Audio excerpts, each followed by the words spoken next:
नमस्कार संदीप जी, बहुत-बहुत स्वागत है आपका। नमस्ते अंजू जी, बताएँ। संदीप जी, संभल का मामला जो है वो लगातार सुर्खियों में है। 1978 में वहाँ पर दंगे हुए जिसमें कि 150 से ज़्यादा लोग मारे गए थे। उन दंगों का कहीं कोई रिकॉर्ड ही नहीं है, जाँच-पड़ताल हुई नहीं।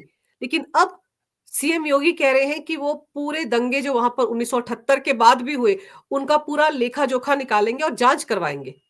कैसे देखते हैं आप इसको? देखिए, इस बात को तो हमें आपको सभी को समझना पड़ेगा कि कोई एरिया एक समुदाय विशेष का एरिया कैसे हो गया। क्योंकि अगर पूरा डेमोग्राफी देखें तो डेमोग्राफी चेंज हुई है उस जगह की और स्लोली हुई है नहीं हुई है बल्कि एक अचानक सी घटना घटी 1978 की और लोग वहाँ से छोड़ के जाने लगे। और क्योंकि बहुत पुरानी घटना है और आज अगर हम इमेजिन करें कि जिसकी 78 में उम्र 40-50 रही होगी, आज उनके जीवित होने की संभावना भी बिल्कुल नहीं के बराबर है। तो जो हुँ, लोग छोटे बच्चे रहे होंगे वही आज उसके बारे में कुछ तथ्य दे सकते हैं। लेकिन बात यह है कि अगर इतने सालों के बाद इस विषय पे चर्चा शुरू हुई है, तो डॉक्यूमेंटेड चीज़ें तो बाहर आएँगे ही। व्यक्ति भले ना हो उस समय का बोलने के लिए, लेकिन जो डॉक्यूमेंटेड रिकॉर्ड होंगे, वो तो बोलेंगे ही और छोटे अधिकारी से लेकर के बड़े अधिकारी तक के जो ऑफ़िशियल चैनल से बात होती है, क्योंकि उस समय संचार के साधन ऐसे नहीं थे कि हम अपना क्या कहते हैं कि फ़ोन से बात कर लें या कुछ ऐसे कर लें। हर चीज़ पत्राचार के माध्यम से होती थी और पत्राचार के माध्यम से जो रिकॉर्ड होते हैं, एक तरह से कहें उनका पूरा रजिस्टर मेंटेन होता है। तो अगर चीज़ों को निकाला जाएगा, तो यह बात तो सामने आएगी ही कि उस लेवल पे गवर्नमेंट ने किस तरह मुद्दे को दबाने की कोशिश की। क्योंकि इतना बड़ा वाक़या होता है और आज उस एरिये के बारे में लोगों को पता भी नहीं है। बल्कि लोग नई जनरेशन तो आश्चर्य करती है कि भाई जो संभल मस्जिद विवाद चल रहा है, कोई लोकल लोग भले जानते हों कि वहाँ पे हरिहर मंदिर या हरि मंदिर की बात हो रही है।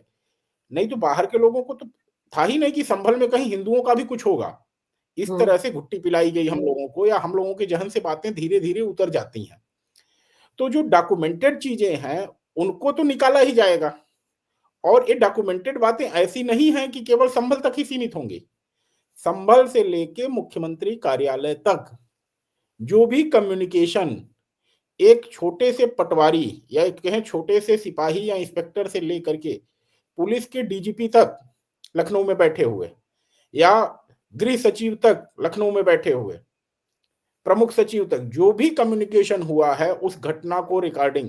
दूसरी बात, अखबारों की कटिंग्स सबसे बड़ा जो रोल अदा करता है, अखबारों की कटिंग्स। अगर 1978 के बीच के अखबारों की कटिंग योगी प्रशासन इकट्ठा करवाता है, क्योंकि मैं आपको जानकारी के लिए बता दूं कि हर अखबार की एक लाइब्रेरी होती है जी। और लाइब्रेरी में अगर आप जाएंगे तो 70 साल पुराने अखबार की भी ओरिजिनल पांडुलिपि आपको मिल जाएगी। तो अगर उस घटनाक्रम की तिथि से लेकर के 1 महीने 2 महीने के अखबारों को निकाला जाएगा, तो वहाँ की स्थानीय मीडिया में क्या चीज़ें चली है, वह सभी को पता चलेगा और आज की सरकार को भी पता चलेगा कि किस तरह से उस घटना को दबाने की या दूसरा रंग देने की कोशिश की गई। तो मेरा मानना है कि अगर योगी सरकार इसमें आगे आ रही है, तो 2-3 चीज़ें बहुत ही रेलेवेंट हैं। पहली बात तो ऑफ़िशियल कम्युनिकेशन जो हुए हैं अधिकारियों के बीच और पुलिस अधिकारियों के बीच। दूसरी, जो अखबारों की लाइब्रेरीज़ में अखबार रखे गए हैं उस समय के कम से कम 2 महीने तक के अखबार उस घटना स्थल के जो घटना की तारीख है, संभल हुँ। ही जिले नहीं बल्कि लखनऊ जिले के भी अखबार जो निकलते थे, उनसे भी हमें देखने की आवश्यकता होगी कि लखनऊ के अखबारों में क्या रिपोर्टिंग की गई है। और एक ही अखबार नहीं, पक्ष-विपक्ष दोनों तरफ के अखबारों को पढ़ने की आवश्यकता होगी जिससे कि सच्चाई निकले। क्योंकि अगर कोई मंदिर है जिसमें पूजा आज सन 78 से बंद है, तो निश्चित ही आज़ादी के बाद बंद हुई है। ये तो कोई नहीं हुँ। कह सकता कि भई 400 साल 500 साल पहले हिंदू वहाँ से चले गए और कुछ मूर्तियाँ भी हैं जो देखने में लग रहा है कि हाँ भाई इसी सदी की बनी हुई हो सकती हैं। तो इन सब विषयों पर जांच करने का अगर योगी सरकार ने कदम उठाया है, तो निश्चित ही इसका स्वागत है और बात यह है कि सच्चाई सामने आनी चाहिए। अब नहीं तो कब? यह बात बिल सभी लोगों से पूछा जाएगा। अगर इतना जानने के बाद भी योगी सरकार इस चीज़ को इग्नोर कर देगी ना, तो जी। निश्चित ही आत्माएँ जो भटक रही हैं न्याय के लिए, संभल में, अपना घर परिवार छोड़ कर के, या इतने दिनों से जो भगवान की आत्मा भटक रही थी, क्योंकि भगवान की प्राण प्रतिष्ठा हो जाने के बाद जो है अगर पूजा ना हो मंदिर में, तो वह बहुत बड़ा पाप होता है। हुँ। और सनातन में तो कहा जाता है कि मतलब ये जगह जो है नाश हो जाता है अगर जहाँ कहीं भी प्राण प्रतिष्ठा हुई और पूजा नहीं हो रही, और शायद उसी का नतीजा है कि आज इतने दिनों बाद एक चेतना लोगों के अंदर जगी है, और योगी सरकार निश्चित ही गहराई तक जाएगी। लेकिन संदीप जी, बहुत से ऐसे लोग हैं जिनको ऐसा लगता है कि गड़े मुर्दे उखाड़ने से क्या होगा? हालाँकि एक पर्टिकुलर समुदाय के एक एसपी का नाम बार-बार आ रहा है कि उन्होंने उस मामले को दबाया। लोगों ने, हिंदू समुदाय के लोगों ने गुहार लगाई थी कि इलाके में कर्फ्यू लगा दिया जाए ताकि दंगों को रोका जाए, लेकिन उन्होंने ऐसा नहीं किया। तो ये जो बातें वो लोग बता रहे हैं जो वहाँ से चले गए, कहीं और जाकर बस गए, और उनके तो घर पीछे रह ही गए थे, आनन-फानन में उन्होंने अपनी ज़मीन जायदाद बेच दी। तो जब ये सारी बातें सामने आ रही हैं, तो ये कहना कि गड़े मुर्दे उखाड़ने से क्या होगा? क्या आपको भी लगता है कि सच्चाई सामने नहीं आनी चाहिए, बस दबी रहनी चाहिए किसी न किसी कोने में? क्या ऐसी चलेगा देश? देखिए, गड़े मुर्दे उखाड़ने की बात नहीं है ये। न्याय की माँग हर समय उठेगी जब कभी भी आपके प्रति अन्याय हुआ है। हुँ, इस तरह से कहना चाहिए तो फिर कि 84 के सिख दंगों की बात क्यों हो रही है? हर बात जो घटना हुई है, जो मानवता को कलंकित करती है, हुँ। उसकी जाँच देर-सबेर शासन प्रशासन जब ही जगता है, उसका स्वागत किया जाना चाहिए। क्यों? कि न्याय पाना स्वतंत्र भारत में, संप्रभु भारत में हर व्यक्ति का अधिकार है। बिल्कुल, पर एक चीज़ और है कि जैसे अभी आपने देखा कि ज़ियाउर रहमान बर्क जो है वो बुरी तरह से फँस गए हैं। कई मामले उनके खिलाफ इस वक़्त चल रहे हैं। पहले तो 24 नवंबर को जो हिंसा हुई संभल में, उसमें भी उनका नाम है। फिर बिजली चोरी में फँस गए, उनके पिताजी ने अधिकारियों को डराया-धमकाया, उसमें फँस गए। फिर उन्होंने अवैध निर्माण कर लिया था, उसके लिए फँस गए, और अब तो उनको पौने 2 करोड़ के आस-पास जुर्माना भी लगा दिया गया है कि वो अपना जुर्माना दें, वरना उनके घर की कुर्की हो जाएगी। और उनके ही दादाजी जो हैं शफ़ीकुर रहमान, चलिए अब वो इस दुनिया में नहीं है, लेकिन वो तो उस ज़माने में होंगे ना जब ये 1978 में घटनाएँ हुई, तो तार तो वहाँ तक जाएँगे जब जाँच-पड़ताल होगी। हमने क्या कहा कि आपको हर चीज़ की तह में जाने के लिए पहले लोकल अखबार को पकड़ना बहुत ज़रूरी होता है। हुँ, लोकल अखबार जब पकड़ा जाएगा ना, और खासकर वह अखबार जो संभल के आसपास के जिलों से प्रकाशित होता है। भई संभल में मान सकते हैं कि जो संभल का पत्रकार होगा, वो तो थोड़ा बहुत डरा रहा होगा कि भई हम सच्चाई रिपोर्ट कर देंगे तो कल तो हमें एरिया में घुसने नहीं दिया जाएगा, हो सकता है हमारी भी पिटाई हो जाए। लेकिन जो आसपास के जिले होंगे, वहाँ तो लिखा गया होगा ना कि एसपी साहब ने क्या किया, एसएचओ हुँ, साहब ने क्या किया, डीएम साहब ने क्या किया। एक्स अखबार है जो चलिए सत्ता पक्ष के साथ खड़ा है, वाई अखबार तो कम से कम लिखेगा। कहीं तो होगी अखबार की कटिंग्स में। इसीलिए मैंने मुद्दे को उठाया कि इसको सिर्फ ऑफिशियल जांच तक सीमित न रखा जाए। हुँ, आमतौर पे तो कहा जाता है कि अदालतों में कि अखबार कोई एविडेंस नहीं होता है। Piece of paper is not an evidence, और इसके लिए किसी को सामने आना पड़ता है। लेकिन अगर किसी अखबार में कोई खबर प्रकाशित है और बाद की तारीखों में उस खबर पे कोई खंडन या कोई विरोध सरकार की तरफ से नहीं आया है, तो कुछ हद हुँ, तक तो उन बातों में सच्चाई होगी। बिल्कुल। और इसीलिए बर्ग साहब, एक तरह से कहूं कि संभल का बहुत बुरा किया उन्होंने, इस नई जनरेशन का बहुत बुरा उन्होंने किया। नहीं तो नई जनरेशन को कुछ नहीं मतलब था कि 78 के दंगों में क्या हुआ। हिंदू छोड़ के चले गए, कोई बात नहीं, वो अपना शांति से तो रह रहे थे ना संभल में। हुँ, लेकिन बवाल करवाया किसने? और मैं तो एक छोटी सी बात एग्जांपल देता हूं। हस्बैंड वाइफ शांति से घर के अंदर रहें, हुँ, और उनके घर के अंदर अफीम रहे, चरस रहे, गांजा रहे, AK-47 रहे, पुलिस कभी कुछ करने नहीं आएगी। हुँ, लेकिन अगर हस्बैंड वाइफ के झगड़े में 100 नंबर की कॉल हो गई और पुलिस घर के अंदर आ गई, तो AK-47 दिखने पे क्या शांत रहेगी? चरस अफीम गांजा मिलने पे क्या शांत रहेगी? तो बर्क साहब ने जो बवाल कराया वहां पे, वो सारी चीजें जो वहां पे गलत चल रही थी, उन सभी को शासन प्रशासन की निगाह में ला दिया। नहीं तो जैसे संभल के लोग शांति से रह रहे थे, रहते, क्या दिक्कत थी? सर्वे होके चला जाता, कोर्ट में रिपोर्ट लग जाती। बिल्कुल। क्योंकि सर्वे तो रुकता नहीं। कोई भी आदेश न्यायालय का पथराव से नहीं रुकता, धरना प्रदर्शन से नहीं रुकता, उसके लिए आपको अपील करनी पड़ती है। तो आप इतने दिनों से सांसद हैं बाप बेटे, इतना नहीं सीखा कि अदालत के आदेश को रोकने के लिए पत्थर नहीं बल्कि अदालत जाना पड़ता है। बिल्कुल। और भीड़ को आपने उकसा दिया कि भाई बस हम पत्थर चला के जो है कर देंगे सब कुछ जो करना है।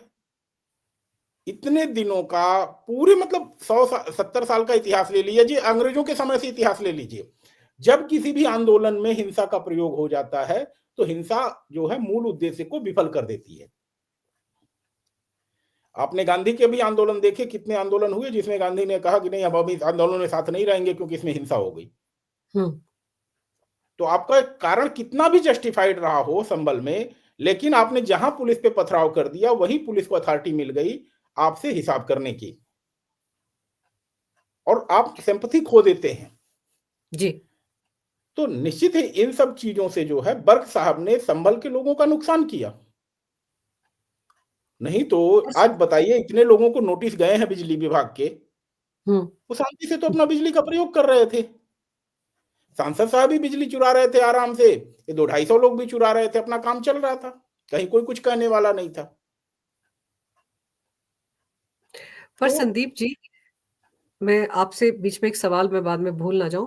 मैं ये जानना चाह रही हूँ कि अब तो यहाँ तक जो चिट्ठियां आई हैं, 40 गुमनाम चिट्ठियां पुलिस को मिली है, यूपी पुलिस को, कि हापुड़ से और आसपास के इलाकों से लोग तैयारी करके पहुंचे थे वहां पर ये पथराव करने के लिए। वो चिट्ठियां जो आई हैं उसकी जांच पड़ताल भी तो आगे बढ़ेगी। उसमें कितनी दिक्कतें आएंगी पुलिस को ये स्टैब्लिश करने में कि ये चिट्ठियां सच में सही लोगों ने लिखी और सही जानकारी ही दी जा रही है पुलिस को, या गुमराह किया जा रहा है? देखिए जो भी इंफॉर्मेशन एनोनिमस आती है उस पे थोड़ा रिलाई करना पुलिस के लिए बड़ा मुश्किल होता है, और पुलिस ही नहीं कोई भी अधिकारी हो, शासन प्रशासन के लोग हों, सभी के लिए। क्योंकि अब बात चल पड़ी है एनोनिमस चिट्ठी की, तो हो सकता है कि मुख्यमंत्री कार्यालय को भी चिट्ठियां जाने लगे इस घटना से हम्म। संबंधित। लेकिन मेरा एक रिक्वेस्ट है, अगर आप कोई भी चिट्ठी शासन प्रशासन को लिख रहे हैं तो पहली बात तो उसकी प्रतियां वरिष्ठ अधिकारियों को भी कॉपी टू करके भेजें। हम्म। दूसरी चीज, अगर आप चाहते हैं कि गोपनीय रहे तो आप उसमें एक लिखें कि यह गोपनीयता की प्रार्थना के साथ भेजा जा रहा है, कि this letter should not be disclosed in media और in any officers without permission of the superior officer. मतलब जिले को भेज रहे हैं तो डीएम साहब की परमिशन के बिना इसके कंटेंट कहीं ना उजागर किए जाए, एक प्रेयर आप उसमें डालिए। हम्म। अगर मुख्यमंत्री कार्यालय में भेज रहे हैं तो वहां भी लिखिए कि कम से कम गृह सचिव या जो भी सीनियर वरिष्ठ अधिकारी हैं उनकी अनुमति के बिना इसके कंटेंट मीडिया को उजागर न किए जाएं, और ना ही एक्सेसिबल हो किसी के लिए, हम्म। और उसको सेफ कस्टडी में रखा जाए, लॉक कस्टडी में रखा जाए। क्योंकि अगर ये चीजें डाली नहीं जाएंगी तो पुलिस के लिए, प्रशासन के लिए उसकी जांच कर पाना बड़ा मुश्किल होगा। और अगर आप इस तरह की चीजें लिख देते हैं तो एक चीज मानिए कि आज की तारीख में कोई भी कर्मचारी या शासन प्रशासन के लोग उसको निश्चित ही नहीं लिख करेंगे, क्योंकि उन्हें आज जो शासन में बैठा हुआ व्यक्ति है उत्तर प्रदेश में, उस पर पूरा भरोसा है कि अगर हम हम्म। गलत करेंगे तो यह न्याय दोनों के साथ करेगा, और न्याय यही होता है कि जो गलत किया है उसको उसका खामियाजा भुगतना पड़ेगा। तो आप भरोसा रखें सरकार के ऊपर। अगर आप कोई गोपनीय चिट्ठी लिखना चाहते हैं लिखिए, लेकिन एक कंडीशन लिखिए, कॉन्फिडेंशियल। आप लेटर के हम्म। टॉप लेटर पे लिख दीजिए टॉप सीक्रेट कॉन्फिडेंशियल, बस सीधी सी बात है। और कुरियर का प्रयोग ना करें। पहली बात मैं एक चीज जोड़ रहा हूं, हम्म। मैं कुरियर के खिलाफ नहीं हूं, लेकिन मैं बोल रहा हूं आप भारतीय डाक सेवा का प्रयोग केवल करें, केवल भारतीय डाक सेवा, रजिस्टर्ड पोस्ट से भेजें, साधारण पोस्ट से नहीं। जी। पर आपको लगता है कि क्योंकि हम कई बार बात करते हैं ना, सरकार उनके तो क्या हुआ, सिस्टम तो हमारा है, एक तबका ये बात बोलता है। तो आपको लगता है कि अगर ये चिट्ठियां आती हैं तो सिस्टम में बैठे हुए सभी लोग क्या ईमानदारी के साथ वो प्रार्थना सुन लेंगे कि भाई ये कॉन्फिडेंशियल है और इसको कहीं भी इसका लेखा जोखा कहीं लीक नहीं होना चाहिए, ऐसा करेंगे? आपको ऐसा लगता है? नहीं, मैंने क्या कहा, लिफाफे पे आप टॉप सीक्रेट लिखिए।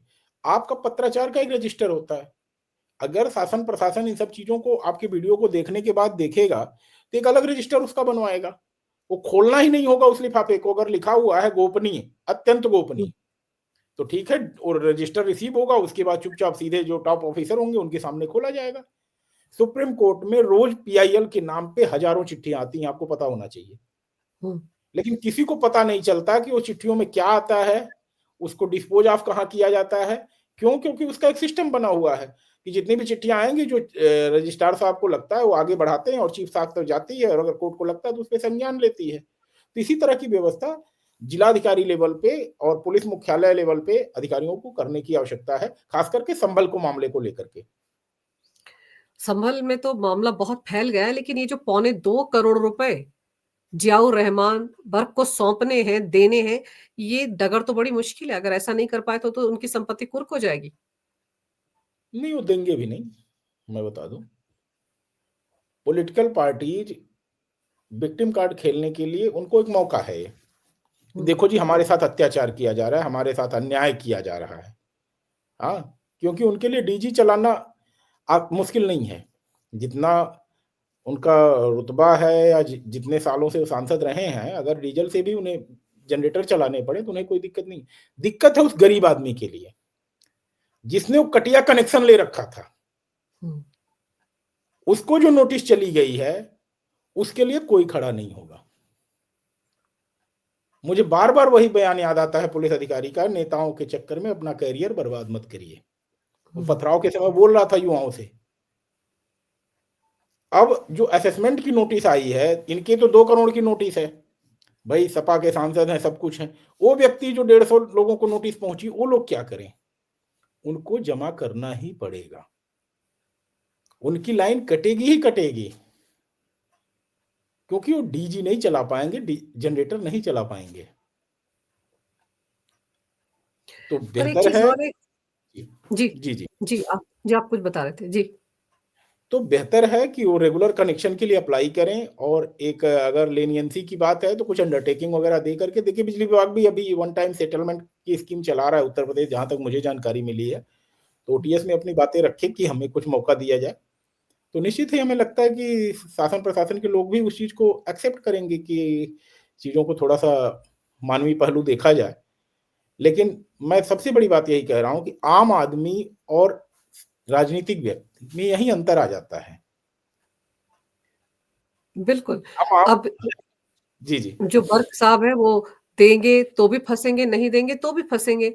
और आप सही कह रहे हैं कि वो तो डीजी चला सकते हैं, इतना पैसा इतना रुतबा उनके पास है, लेकिन वो तो अवैध निर्माण में भी फंस गए हैं ना। उनके तो घर का आलीशान गेट बन रहा था, वो भी बंद हो गया है। काफी कुछ तो बाबा के बुलडोजर ने गिरा भी दिया है। तो उनकी दिक्कतें तो बहुत बढ़ गई हैं। और अगर मान लीजिए दे भी देते तो फिर 2.25 करोड़ कहाँ से आया? सवाल तो ये है। एक सांसद सही के बात। पास इतना पैसा हो सकता है? सवाल तो ये भी है। तो वो तो देंगे तो भी फंसेंगे, नहीं देंगे तो भी फंसेंगे। विक्टिम कार्ड वो कितना भी खेल ले। बिल्कुल बिल्कुल बिल्कुल, हिसाब किताब तो देना ही पड़ेगा। और अभी जो चीजें आ रही हैं कि मुझे जो जानकारी मिली है कि जांच चल रही है कि लोगों के पेपर परफेक्ट नहीं है। घरों की जो वहां के। प्रॉपर्टी चेन है ना, वो प्रॉपर्टी जी। चेन स्टेब्लिश नहीं हो रही है। अगर कहीं ऊपर की लैंड रिकॉर्ड में आपने नाम डलवा लिया है, लेकिन हम्म। पीछे की अगर प्रॉपर्टी के चेन नहीं मिल रहे हैं, ओरिजिनल टाइटल डीड आपके पास नहीं है, तो इस तरह की बात चल रही है कि हो सकता है शासन प्रशासन से कुछ इस तरह की इंक्वायरी हो, जैसा जानकारी मिल रही है।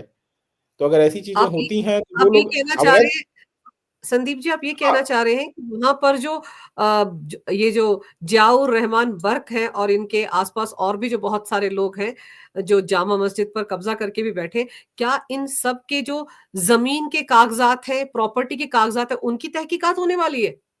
नहीं, उनकी नहीं होने वाली है, लेकिन जो 78 के दंगों में अपना घर बेच करके गए, तो बेचने हम्म। में तो दो चीज हो सकती है। या तो औने पौने दाम पे रजिस्ट्री करके चले गए हों, हम्म। दूसरी बात हो सकती है कि सादे पेपर पे लिख के चले गए हों, तीसरी बात डर के मारे छोड़ के भाग गए हों। तो रजिस्ट्री वाले के लिए तो कोई दिक्कत नहीं है, भले उसने 1 लाख रुपए की जमीन का 1 रुपए दिया हो। हम्म।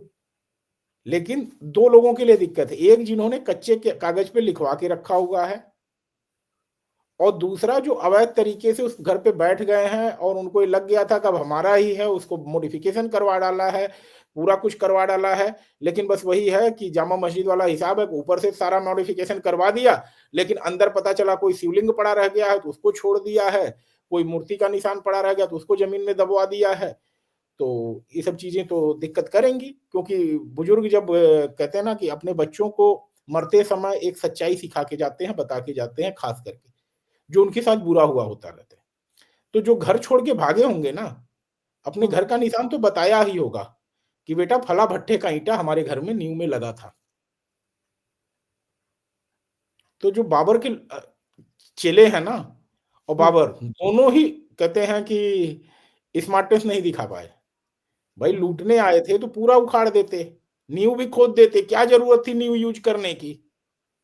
तो अगर आपके घर के नींव की ईंट आप नहीं बता पाएँगे, कोई पड़ोसी आके बताता है, तो घर आपका माना जाएगा कि पड़ोसी का माना जाएगा?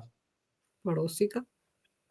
तो अगर संभल में किसी का घर है जिसके पास रजिस्ट्री के पेपर नहीं है और कह रहा है मेरा घर है, मेरे पुरखों का है जी 5 पुश्त से है।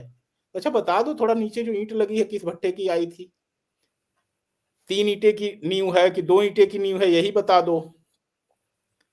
लेकिन जो छोड़ के गया है वो अपनी पीढ़ी को बताया है कि बेटा हमारा घर बहुत आलीशान संभल में हुआ करता था जामा मस्जिद के पास और ऐसे-ऐसे करके हमारे बाबा ने बनवाया था। हुँ, तो वो तो जब एफिडेविट पे देगा, तो अभी जो सर्वे चल रहा है मस्जिद का, वहाँ भी सर्वे होगा कि भाई ये जो आलीशान मकान दिख रहा है, इसकी नींव में जो ईंट लगी है, वो फला गुप्ता जी की है, फला पांडे जी की है, फला तोमर साहब की है, फला शर्मा जी की है। तो बवाल तो बहुत आगे जाने वाला है, ऐसे रुकने वाला नहीं है। क्योंकि अगर आपने कभी भी गलत किया है, हुँ। तो निकल के सामने आएगा ही एक दिन। और बेहतर है अपना सम्मान बचाने के लिए कि आप खुद आकर के कह दें कि हम गलत तरीके से हैं, तो उसपे हो सकता है कि दोनों ही तरफ, केवल पुलिस प्रशासन की बात नहीं कर रहा हूँ, जिसके साथ गलत हुआ, जो लोग छोड़ के भी गए हैं, वो लोग भी कहें भाई चलो 40 साल हो गए, अब क्या करेंगे वहाँ रह करके, क्या करेंगे ले करके। लेकिन अगर कोई 2 साल, 4 साल कोर्ट के धक्के खाएगा, अधिकारियों के पास जाके पूरे सबूत देगा, उसके बाद उससे उम्मीद करेंगे कि वो मानवता पे सब कुछ साबित होने के बाद कहेगा अच्छा अब हमें घर नहीं लेंगे, क्यों नहीं हुँ, लेगा भाई? जब सारी मेहनत उसने कर दी, सारे रिसोर्सेज अपने लगा दिए, तब तो फिर वो माँग भी करेगा ना कि इसका पुश्तैनी हक तो हमारा है। तब तो ऐसा लग रहा है कि पूरे संभल में खुदाई हो जाएगी। अभी भी खुदाई का काम तो चल ही रहा है। पृथ्वीराज चौहान की बावड़ी मिली है, देखिए 3-3 4-4 मंजिला। तो फिर तो ऐसे में और जैसे हमने पहले भी अपने कई प्रोग्राम में ये बात किया है कि वो जो श्री हरिहर मंदिर है, उसके आस-पास और भी छोटे-छोटे मंदिर और बावड़ियाँ और कुएँ तो मिलेंगे, मिलने का सिलसिला जारी है। तो ऐसे में तो मुझे लग रहा है कि ये जो जियाउर रहमान बर्क हैं, इन्होंने वो जो सर्वे के नाम पर आग लगाई है, उसमें तो बहुत सारे लोग जलेंगे। उन्होंने मुस्लिम समाज का बहुत बड़ा नुकसान कर दिया है, सीधी-सी बात है। और मेरा मानना है कि अपना समाज जहाँ कहीं भी है, चाहे समाज एक्स हो, चाहे समाज वाई हो, नेताओं के चक्कर में ना पड़े। आप शांतिपूर्वक रहिए, शांति से काम करिए, अपना बिज़नेस करिए, जो भी करना है करिए। सॉरी। लेकिन राजनीतिक दलों के चक्कर में अपने आप को बर्बाद ना करें, क्योंकि उनके पास रिसोर्सेज अनलिमिटेड हैं, आपके हुँ। रिसोर्सेज लिमिटेड हैं। अगर वो 1 साल काम नहीं करेंगे तो भी 365 दिन डीजी चला के रह सकते हैं। लेकिन रिक्शा पुलर, ट्यूशन पढ़ाने वाला, रोज़ कमा के खाने वाला, अगर 4 दिन के लिए नहीं जाएगा, 15 दिन भी जेल काटनी पड़ गई ना, तो शाम को चूल्हा घर पे नहीं जलेगा। ये सच्चाई है और इस सच्चाई को हर किसी को समझना चाहिए जब वो हाथ में पत्थर उठाता है, जब वो दूसरों को घर जलाने के लिए आगे बढ़ता है। तो कह देना चाहिए भैया उन्हीं लोगों को बुला लो जिनको ठेके देते हो, जिनको आप आर्थिक लाभ पहुँचाते हो, हम क्यों जाएँ तुम्हारे साथ? हमारा धर्म हमारी जगह सुरक्षित है, चाहे एक्स धर्म वाले हों, चाहे वाई धर्म वाले हों, सभी के लिए मैं कह रहा हूँ। बिल्कुल सही कह रहे हैं आप, लेकिन देखिए ये बातें सब लोगों को समझ में कहाँ आती है अगर नहीं समझ शांतिपूर्ण में और आएँगी सत्ता अंजू जी समझ में आएँगी, शायद बाबा जी पूरी फ़िल्म दिखाएँगे इसीलिए। पूरी 3 घंटे वाली फ़िल्म रहेगी, 15 मिनट के ट्रेलर से वो काम नहीं चलाएँगे। क्योंकि पता है उनको अगर संभल वाली फ़िल्म हम 3 घंटे पूरी दिखा देंगे, तो जनता को अच्छी तरह से समझ में आ जाएगा।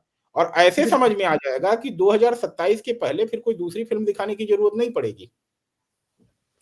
बिल्कुल सही कह रहे हैं आप क्योंकि देखिए इतिहास में जो कुछ हुआ है, उसकी हकीकत जानने का हक हर किसी को है। और अगर 1978 में इतने भयंकर दंगे यहाँ पर हुए हैं और बहुत से लोगों को घर छोड़कर जाना पड़ा है, आज भी वो अपने घरों में वापस आने के लिए तरसते होंगे, तो ऐसे लोगों को तो इंसाफ मिलना चाहिए।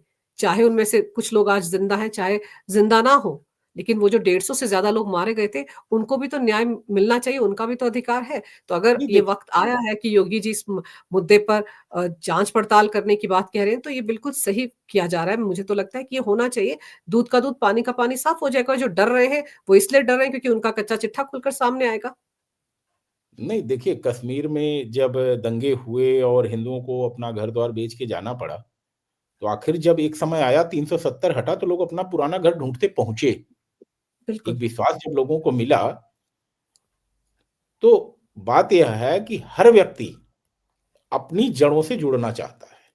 मैं बस यही नहीं समझ पाता हूँ कि कुछ लोग क्यों हैं कि अपनी जड़ें भूल करके जो है, लुटेरों से अपनी जड़ें जोड़ते हैं। तो अगर कोई जड़ घर छोड़ करके संभल का कहीं कनाडा में भी जाके सेटल हो गया है, यूएस में भी सेटल हो गया है, दुबई में भी सेटल हो गया है, तो जब उसको लगेगा कि हमारी जड़ हमको मिल सकती है, तो ढूँढते हुए आएगा और सारे सबूत बिल्कुल, के साथ आएगा। और बड़े-बुजुर्ग मरते समय अपने घर के बारे में, जड़ों के बारे में बता के ज़रूर जाते हैं। बिल्कुल। और ये सब चीज़ें बहुत आने वाले समय में आप देखिएगा, बहुत सारी बातें निकल के सामने आने वाली हैं। बिल्कुल, बहुत कुछ सामने आएगा, लेकिन सबसे अहम बात तो ये है कि ये जो ज़ियाउर रहमान बर्क हैं, ये पौने 2 करोड़ का जो जुर्माना उन पर लगाया गया है, ये कब अदा करेंगे? मैं तो उस दिन का इंतज़ार कर रही हूँ और विक्टिम कार्ड तो खेलेंगे ही सर। अब तो उन्हें दिखाना पड़ेगा कि मैं बेचारा देखिए मेरे साथ क्या कुछ हो गया, लेकिन पूरा कच्चा तो खुल क चिट्ठा तो खुलकर सामने आ चुका है सर कि क्या कुछ इलेक्ट्रॉनिक एप्लायंसेज़ उनके घर में थे। एक आम आदमी तो ये सब इस्तेमाल नहीं करता है ना, बड़े नेता हैं तो बड़ी-बड़ी बातें तो उनकी हैं। लेकिन देखते हैं योगी जी के सामने कब तक वो अपना जुर्माना नहीं भरने के लिए भागते फिरते हैं। लेकिन अब क्या कहते हैं उसको कि जब वो पंडोरा बॉक्स खुल गया है तो बहुत कुछ खुलकर बाहर आएगा, निकल कर तो बहुत बिल्कुल। कुछ आएगा। आपने सर समय निकाला इस विषय पर विस्तार से जानकारी मेरे दर्शकों को दी। आपका बहुत-बहुत धन्यवाद। नमस्कार, भारत माता की जय हो, वंदे मातरम और जय श्री राम। जय श्री राम।